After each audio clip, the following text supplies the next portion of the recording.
All right, shalom, shalom. First and foremost, I want to give all praise, honor, and glory unto Yahweh, Bahashem, Yahweh Shai, Bahashem, Rechak Badash. Double honors to the elder apostles and elder bishops of Great Millstone, who rule very well, very beautifully. Double salutations to the Akim and her pushing his gospel, truth, and sincerity to the best of their ability, given to them by Yahweh, Bahashem, Yahweh Shai. Peace, blessings, and salutations be unto the elect scattered abroad. May the election of Yahweh, Bahashem, Yahweh Shai, Lord willing, fall upon your houses.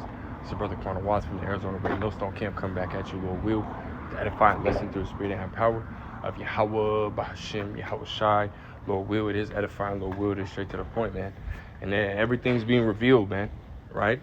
Everything is being revealed, right? The Esau, Edom, the self-proclaimed so-called white man, is the wicked, right? The Bible speaks of, man, right? And we're in the time where he is, is being revealed on a very heavy and very high level, man, right? As it states in 2 Thessalonians chapter 2 and verse 3, right? That the son of perdition, the man of sin, right, is to be revealed right before the end could come, right? And we're in those times, man. Heavy now, right? But, in this lesson, I ultimately want to talk about Esau doing the diligent search, right? When dealing with sound waves, sound frequencies, right? As well as even, words, man, the study of words, right? And how they have an effect on the psychological mind, right, of the average human being, So without further ado, I'm going to get this precept, and I got a couple articles I want to get into. This is Psalms chapter 64 and verse 6, again, speaking on, right, the wicked, right? Esau, Edom, right, we know is the wicked today, right? Will be the self-proclaimed so-called white man, right? He is the wicked, the man of sin, the son of perdition, right? Psalm 64 verse 6, it says, they search out iniquities, they accomplish a diligent search, both the inward thought of every one of them and the heart is deep. That's right, man, right? And Esau has for sure, right, again, just doing, which he's done, diligent search in many other topics as well, right? All throughout, throughout time and whatnot. But, just speaking on, this lesson in particular, Esau has done a very diligent search when dealing with sound waves and sound frequencies, right? Again, as well as words, man, This is why, right, the music that Esau Edom has, pushed out there, right, or Esau allows to be at the forefront of the music industry, right, is all wicked, right? It's all evil. And what happens, right? You got a lot of Jakes that are following in that same, lifestyle, right? That Esau allows to be at the forefront of the musical industry, man, right? Again, showing you that Esau has proven, right, that music, right, sound being mixed with words, right, have a huge effect on the average person, especially Jake, man, right? It says, let's go to this article real quick. It says it's on iMotions.com, and we're going to drop down a little bit. It says understanding the science of sound, and we're going to read these, and I don't want to go into too much of it. There's a few little subheaders within this article I do want to grab. It says understanding the science of sound. It says the study of sound involves delving into the physics of sound waves and how they propagate through different mediums, right? Sound waves are created when objects vibrate, creating disturbances in the surrounding air particles. These vibrations travel as waves, reaching our ears and causing our eardrums to vibrate as well. This physical phenomenon is the foundation of our perception of sound. But what exactly happens when sound waves travel through the air? As sound waves propagate, they undergo a series of complex interactions with the surrounding medium, right? These interactions can include reflection, refraction, diffraction, and absorption, right? And it goes through, right, all four of them, right? It says reflection occurs when sound waves bounce off a surface, like when you hear an echo in a large empty room, right? Refraction happens when sound waves change directions as they pass through different mediums, such as when sound travels from air to water, right? Because you can, be underwater, maybe a few inches underwater, right? And you can hear somebody talking, and it'll be muffled, right, for the most part, right? But you can still hear, right, that person saying something if they speak loud enough, right? It says, diffraction refers to the bending of sound waves around obstacles, allowing us to hear sounds even if they are not directly in our line of sight, right? Which, you can be, someone could be in the living room and you could be standing around the corner sort of eavesdropping, and you can hear what they're saying, right? Because you can hear, basically that sound, right, around the corner, man, is what it's really talking about, right? And it says, lastly, absorption occurs when sound waves are absorbed by objects or materials causing a decrease in their intensity. That's right, man. Such as, certain padded rooms or certain, first thing that came to my mind, man, is kind of a, it's kind of a, I guess a poor example, but nonetheless, right, that movie Hustle and Flow, right, with, I can't remember that dude's the actor's name, man, but nonetheless, what does he do when he creates his studio? He puts up these, I don't want to say like the egg carton thingies, but nonetheless, he puts up certain foam, right, that will help drown out the sound of, those that are, external to, his studio, right, and allow for a crisper sound, right, when dealing with the noise that's inside of the studio, right, and when he's making music and whatnot, right, so that's what that's talking about, right. And then we'll drop down a little bit, and it says right here, the psychological impact of sound. And this is the one I really want to read. This is heavy, right? And then we're going to read the next one after, right? It says the psychological impact of sound. Sounds have the power to evoke deep emotional responses within us, right? This complex relationship between sound and emotion is a fascinating area of research, right? And again, Esau did that research, man, right? It says when we think about the impact of sound on our emotions, it is important to recognize that certain sounds can elicit specific emotional responses, right? For example, a gentle rainfall or a soft piano melody may evoke feelings of calmness and tranquility, right? It says the rhythmic pattern of raindrops can create a sense of peace and relaxation, while the soothing notes of a piano can transport us to a state of serenity, right? Because again, it has certain frequencies and certain vibrations, right? And in another article I had seen around it was like 435, gigahertz or whatnot of, as far as the frequency, right? They were saying, which you don't know how, true that is, right? Kind of chew the meat, spit out the bones. But from what they were saying, around 430 or 440, right? Somewhere around there, right? Is ultimately a relaxing sort of divine, as they say, frequency, man, versus, like a 200, right? That's a low, super low frequency, right? Or 700, 800 or 900, right? Which is super high frequencies, man, It says, on the other hand, sudden loud noises or dissonant music can trigger feelings of anxiety or fear and anxiety. The jarring sound of a car horn or the screeching of brakes can startle us and send our hearts racing. Similarly, dissonant music with its clashing tones and lack of harmony can create a sense of unease and tension. The emotional impact of sound is deeply rooted in our evolutionary history. Throughout human evolution, our ancestors relied on their ability to interpret and respond to sounds in their environment for survival, right? Listening to, the growl or the huff of these, these different animals, like, again, lions and tigers and mountain lions and whatnot, right? Growling, bobcats and bears and shit like that, man. That, or like a rattlesnake, right? You can hear the rattle of a rattlesnake, right? That it's going to be close, and what does it do? It invokes a feeling of, oh shit, right? Let me stop and look at my surroundings, and see if I can see it, or get the fuck out of there type shit, right? It says, the sounds of a predator's growl right here, or the rustling of leaves, can mean the difference between life and death. As a result, our brains have become finely attuned to certain sounds that signal danger or safety, triggering emotional responses accordingly, right? It says, furthermore, the impact of sound on our emotions is not solely determined by biological factors. Cultural influences also play a significant role in shaping our emotional response to sound, right? Different cultures have distinct musical traditions and preferences, which can shape how individuals with those cultures respond to various sounds. For example, certain musical genres or instruments may be associated with specific emotions or cultural contexts, influencing how we interpret and respond to them, right, man? Right? And again, right, Esau had known that, right? This is why within the so-called black community, which is, the head tribe, right? The so-called blacks today would be what? The Judites, man. Which we know that, the tribes basically move, right, according to the head tribe, which would be Judah, right?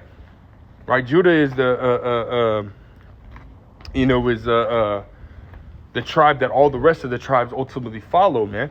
Right? If Judah, right? Because you see it today, man, within the music industry, different dances and whatnot, right? You see a certain dance moves being done, right? In Judah, and what happens? You got the rest of the nations, really even the rest of the world, or it's like the rest of the tribes, even the rest of the world, these different nations, they'll follow and try to do the same dance moves and stuff like that, man. Right? But see, Esau knows that as well, and this is why, right, he pushes within the tribe of Judah, right? Within this so-called black community, he pushes a certain vibration, right, which within the rest of the world will end up following, man. He pushes a wicked and evil, and dark vibration, man. This is why, again, you got all the, the music today, right? Mainstream media, even underground rap. A lot of them are talking about drugs and, females in a negative light and, all different types of shit, man. Right? Murder, right? That hood thug life, that gangster life and shit, man. That's what's been pushed in the community, man. And again, Esau, sees how, it affects our people, and he continues to push that out there harder and harder and harder. And this is why you see a lot more of these female rap artists, right? Talking about nasty shit, man. And that's being promoted, It says the role of sound in memory and learning.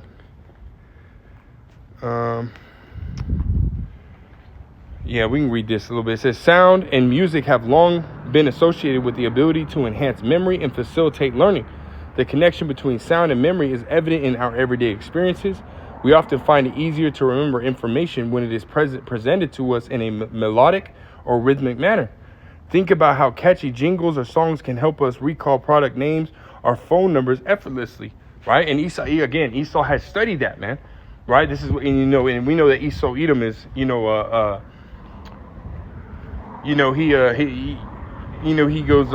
his left hand side priesthood, man, right? They do chants and spells of wizards and warlocks, man. And this is why a lot of the music, right, it repeats, the same thing, right, over and over and over again, man. Because he understands that certain sound waves, right, and certain frequencies and certain, melodies being repeated, right, will ultimately stick, right, rather than just, some type of, frequency that has no repetition in it, right? It's just one frequency going, and then it switches over and over, right? So again, the frequency of that frequency, plays a role as well, right? It says various studies have explored the impact of sound on memory and learning, revealing intriguing findings. For instance, background music or specific auditory cues can improve memory recall or concentration. This phenomenon known as the Mozart effect gained popularity after a study suggested that listening to Mozart's music can temporarily boost spatial temporal reasoning skills. While the exact mechanism behind this effect are still debated, it highlights the remarkable influence of sound on our cognitive abilities, right? It says, moreover, sound can also create a multi-sensory experience that enhances our learning and retention of information. This is when information is presented to us through multiple senses, such as through auditory or visual channels, it can create stronger neural connections and improve our ability to remember and understand the information. Overall, the psychological impact of sound is a complex and fascinating topic. From its ability to invoke deep emotional responses to its role in memory and learning, sound has a profound influence on our psychological well-being and cognitive functioning. Exploring this relationship can provide valuable insight in how we can harness the power of sound and to enhance our lives. Right. So again, right, Esau has done that diligent search, and this is why we're reading articles like this, man. They go into it. Right. And now I want to move on to the article that I have, which is a lot shorter, going into right, the science of word. Right. It says right here, this is brm.institute. It says the neuroscience behind our words. Right. It says sticks and stones. Sticks and stones might break my bones, but words can never hurt me. And we've all heard this saying, right, when we were younger, right? It says this phrase is reminiscent of childhood recess when we didn't want others to know how hurtful their words truly were. However, the belief that physical injury is more painful than psychological or emotional injury is not necessarily true. Scientific studies actually show that positive and negative words can not only affect us on a deep psychological level, but they have a significant impact on our outcome of our lives, right? It says words can hurt me. It says in their neuroscience experiment, do words hurt? Maria Richard and collaborating scientists monitored subjects' brain response to auditory and imagined negative words. During this process, they discovered painful or negative words increase in implicit processing with a subgenal anterior cingulate cortex, whatever that means. It says, put frankly, their study proved that negative words release stress and anxiety-inducing hormones in subjects, right? Additionally, a study found increased levels of anxiety in children associated with higher rates of negative self-talk, according to the study's abstract. It says these results suggest negative self-talk plays a role in the generation or maintenance of anxiety in normal children. Ultimately, negative words, whether spoken, heard, or thought, not only cause situational stress, but also contribute to long-term anxiety. So words have power, man. Right? Words have power. Right? And I want to grab this right here. It's Proverbs chapter 18. It's like verse 15, chapter 15, and verse 21. It is 18. In verse 21, it says, death and life are in the power of the tongue. Right? Words have power, man. Right? It says, and they that love it shall eat the fruit thereof. That's right, man. You know? And there was a study, right? There was also another study that Esau did, right? When dealing with, speaking positively or speaking negatively, right? To a plant, right? There was two plants, right? In two separate rooms. And in one room, there was the same plant. I think it was like a tulip maybe or something like that, man. Some garden plant. And in one room, they spoke nothing but negative shit to that plant. They gave the same amount of sunlight, the same amount of water as the other plant, right? But one plant they spoke negatively to, and the other plant they spoke positively to. Well, guess what? The one that was being spoken negatively to, that plant ended up dying a hell of a lot faster, right? Than the one that was being spoken positively to, you know. So it just shows you again, words do have power. And again, that's according to the scriptures, man. First and foremost, the words of Yahweh Shem Shah. But see, Esau has done that diligent search to see if these things were true. And see, they are true, man. You know, and once Esau Edom found out how true they were, see, this damn devil, right, has taken this knowledge that he, has ultimately gained, right, by doing his diligent search and used it not for good, right, because Esau can definitely push out. He has the ability, right, to push out and have, because there's people that make good music, man. Not terrible, not wicked, not evil music, right? But yet, see, Esau pushes that to the back burner, man, right? Because Esau knows that we, are a very lively people, right? So we listen to music and we vibe off of music, and whatnot, man.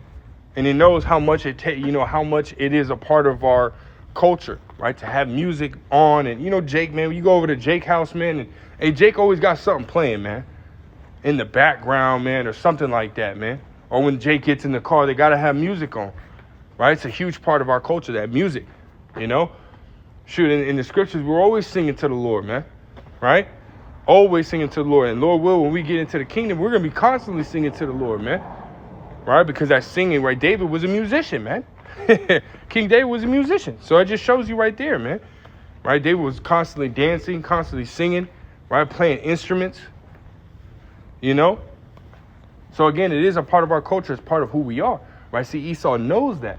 And this is why he pushes out, the music the way he does, because he knows that it affects us, right? And he's trying to have it affect us in a negative way. And you see it today, man.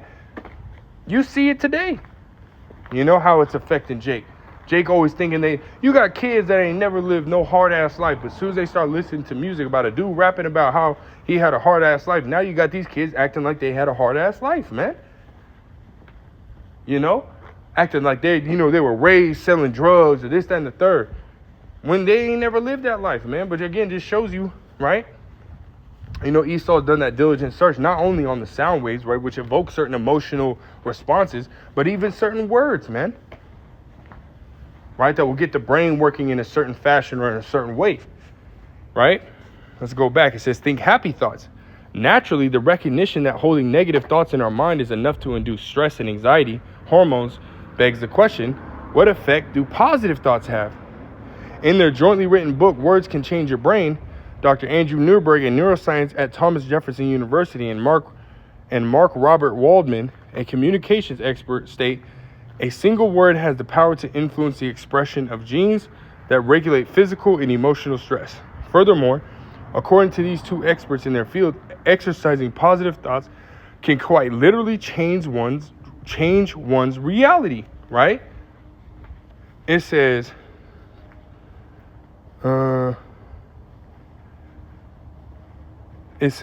over time, actually, I'll read his quote. It says, by holding a positive and optimistic word in your mind, you stimulate frontal lobe activity. This area includes specific language centers that connect directly to motor cortex, responsible for moving you into action. And as our research has shown, the longer you concentrate on positive words, the more you begin to affect other areas of the brain. Over time, given sustained positive though, it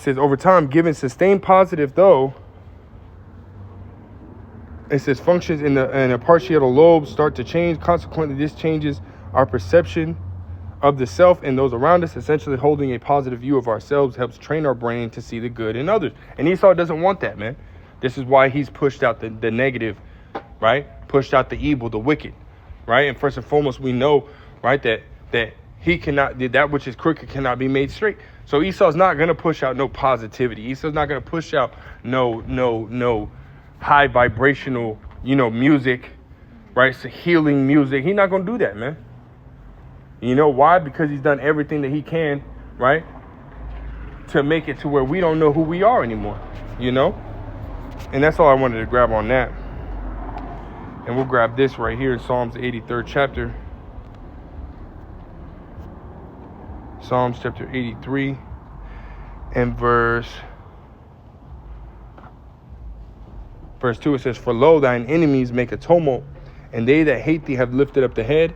They have taken crafty counsel against thy people and consulted against thy hidden one, right? And who is thy people, right? The Lord's people, right? The Israelites, the so-called blacks, Hispanics, and Native Americans, man. That's the Lord's people. That's who they have taken crafty counsel against, right?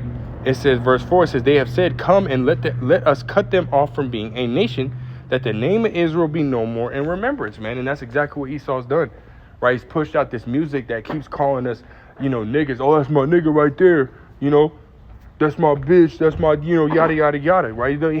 That's what we see ourselves as, man. We don't see ourselves as who we truly are, man.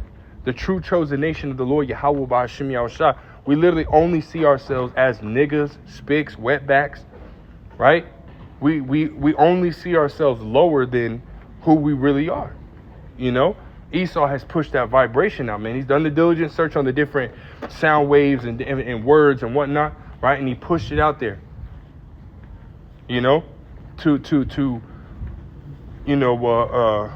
work in his favor, It says, for they have consulted together with one consent, they are confederate against thee.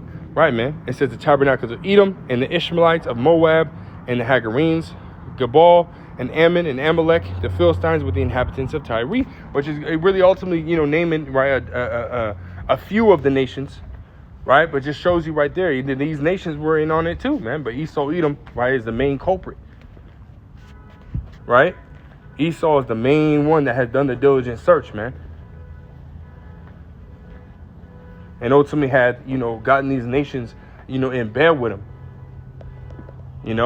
But see, hey, man, Esau gonna have to pay for this shit, man, right? Because he's the one that's ultimately put our people in the state that we're in now, right? Esau went hard with that shit, man. He gonna have to for sure pay for it. This is I want to grab this as well just to kind of back that up. Proverbs chapter 24 and verse 2, it says, for their heart studieth destruction, and their lips talk of mischief. That's right, man. Right? Esau's heart studieth destruction. They don't study good, right? It studieth destruction, man. You know? I want to grab this as well. And I want to grab this in the GNT, right? This is Habakkuk 2 and 15.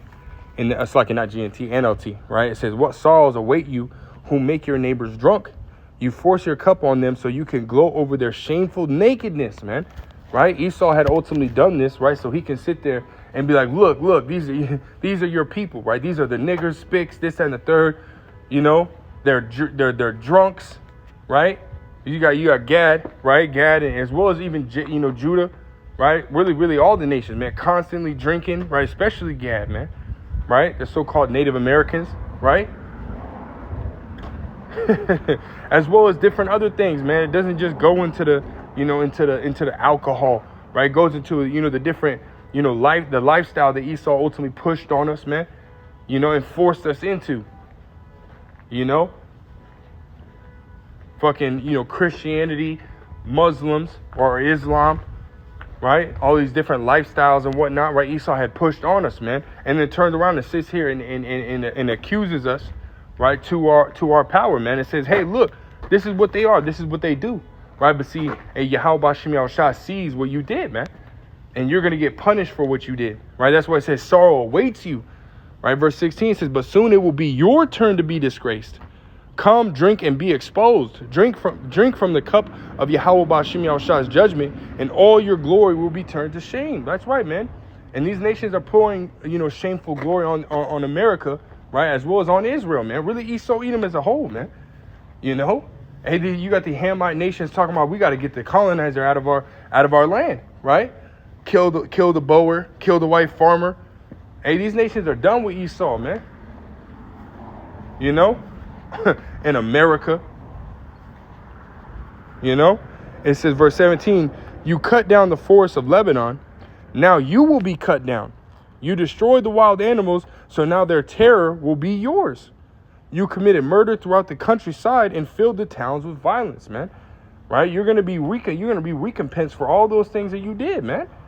Right? You touched the apple of the Lord's eye, man. You destroyed the earth. Yahweh Bashim Yahushua ain't playing with none of you niggas, man. Right? Esau's a true nigga, right? The true black man, right? Which black is just, it's synonymous, right, with evil, dark. Esau likes to call us black, but see, we're not black. We're just darker. We go from light to dark shades of brown, man. Esau put that moniker on us, right, black, right, to say that we're evil, we're wicked, right? When he's the real evil, he's the real wicked, man. He's a true black man, But I got this right here, and we'll close out with this. This is Lamentations chapter 4 and verse 21. And we'll get it in the KJV. Verse 21 says, rejoice and be glad, O daughter of Edom, that dwells in the land of Uz. And it was heavy too, man. This truly is, right, Esau's last time to rejoice and be glad, man, because they got their quote unquote savior, right, in office now, man.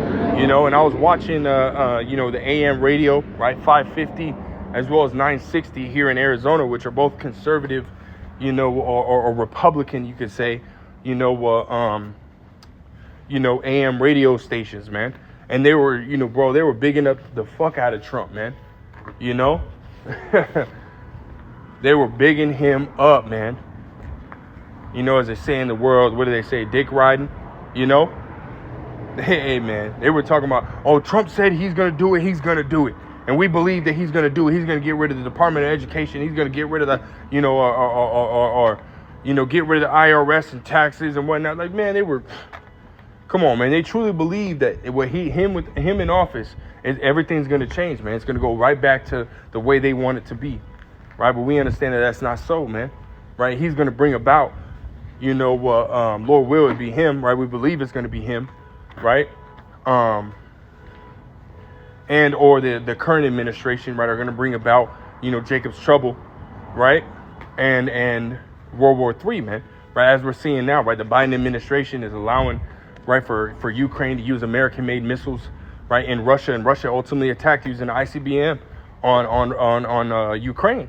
You know, that was today, right? The 21st of November, 2024, man. Which is heavy, man. Which just shows you everything's right around the corner, man.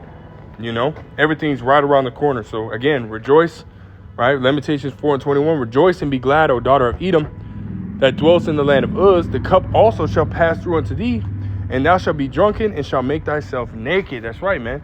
Right? So you being, in a state of despair, you being in a state of, in the lowest state possible, right? That's coming to you, right?